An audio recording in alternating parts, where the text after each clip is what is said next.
Thousands of people go missing each year in the United States alone, half of which are teenagers and children. In many cases, these people are found deceased, while some are thankfully found and reunited with their families. But what's the worst that can happen in a missing persons case? Possibly the worst feeling in the world is for a loved one to vanish without a trace, left to wonder what happened to them and if they will ever see them again. Today we're going to be talking about 5 people who disappeared and have never been found. If you would like for me to make a more detailed video about any of these cases, please make sure to leave a comment down below. So without any further ado, here are 5 people who disappeared without a trace.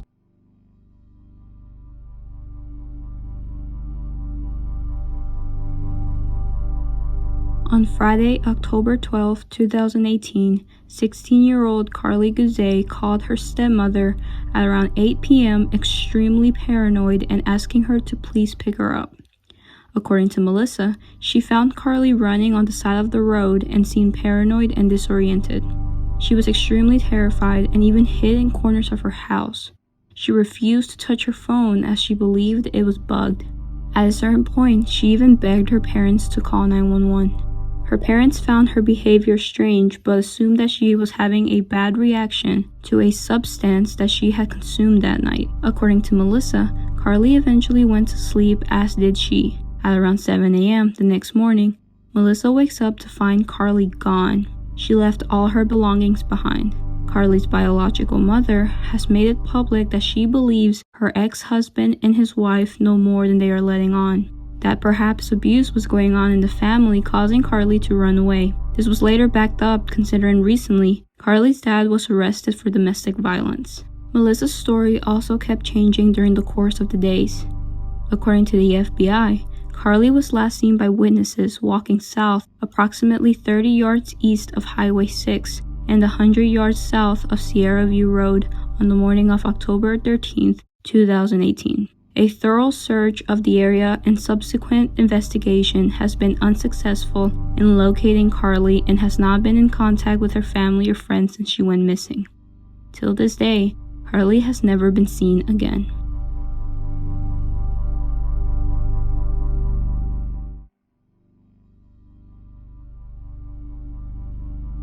On Tuesday, May 13, 2008, at around 1:40 a.m., 19-year-old Brandon Swanson calls his parents to ask them if they can come pick him up as he had driven his car into a ditch and couldn't seem to get it out. His parents agreed and stayed on the phone with him until they arrived. Once arriving to the location Brandon gave them, his parents couldn't find him or his car. Brandon insisted that he knew where he was and that he was 100% sure that he was where he said he was. His parents believed him considering Brandon knew this area extremely well and drove it every day. They drove around looking for him in flashing lights, but after minutes of searching and not finding him, Brandon got frustrated and hung up the phone. His dad called him back and Brandon told him that he was just going to walk to a nearby town where a friend of his lived and to meet him there. During the call, Brandon is heard saying, before going completely silent. Eventually, after calling out for him and not receiving a response, his father hung up the phone and attempted to call him again, but Brandon never answered the phone. Later that morning, he was reported missing. Search teams looked for him and even sent divers into nearby bodies of water, but nothing was found. His belongings, including his cell phone, have also never been found. Regarding his car, it was later found in a ditch in a completely different town than from where he claimed to have been. Brandon has never been seen again.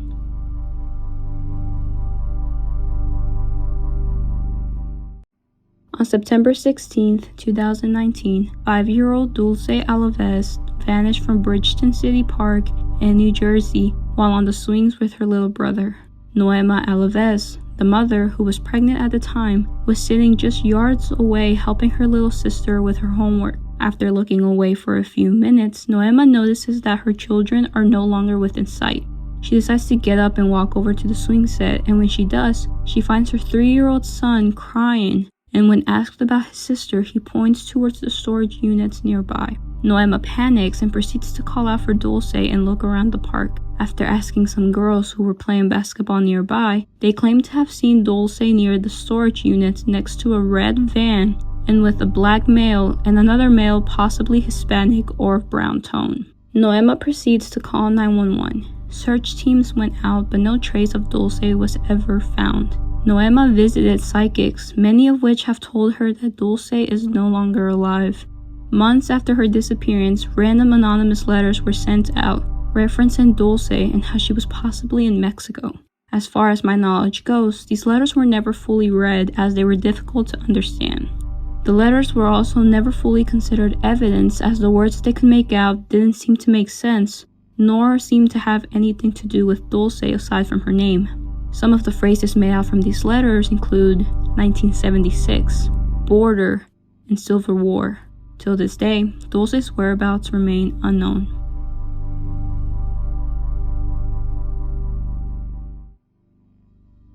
The same day Dulce went missing, on September 16, 2019, Jessica Navarro woke up to find her back door open and her daughter gone.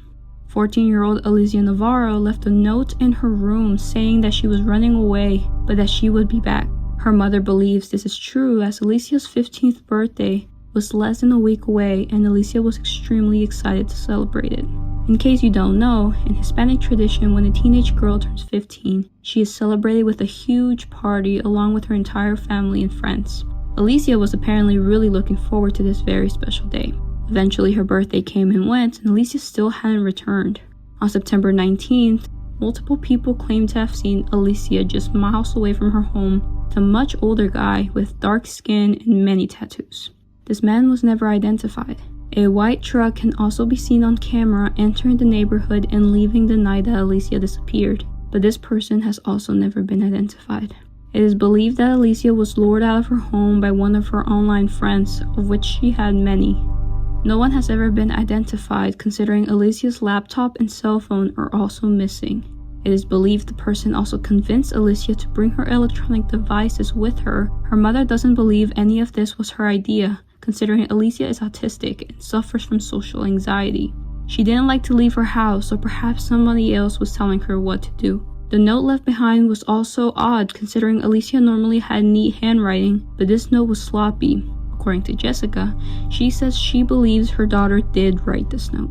One thing that doesn't make sense to me is the fact that the back door was left open, but footprints were found by Alicia's window. So did she leave through her window or through the back door? Also, instead of leaving as she normally would, Alicia left through the back after climbing her fence. This is known as a chair was found against the fence, indicating that she also used it to get over the fence. It is believed this was done to avoid being seen by the neighbor's camera.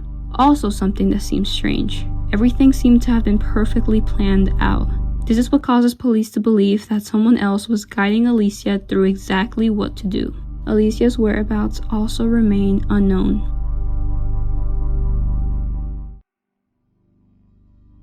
On May 11, 2011, 6-year-old Timothy PITZEN was dropped off at school by his father. A few minutes later, he was signed out of school and taken by his mother, Amy. Panic began when Tim's father showed up to pick him up and was told that Tim was no longer at school and had been signed out by his mother due to a family emergency, which didn't exist. The entire day went by and there was no word from either of them. After which, Timothy's father filed a missing persons report against both Amy and Timothy. Eventually, Amy got in contact with her mother and assured that they were both okay. During the next 3 days, Amy was spotted on security footage in various shops and amusement parks along with Timothy. Eventually, Amy was seen on footage, but this time Tim wasn't with her. On May 14, 2011, a hotel keeper found Amy's body in a hotel room along with a note. Tim was nowhere to be found. Amy had taken her own life by slitting her wrist and throat. The note she left behind stated that Tim was safe and that he would never be found. This worried people as it sounds like she's implying that Tim is no longer alive.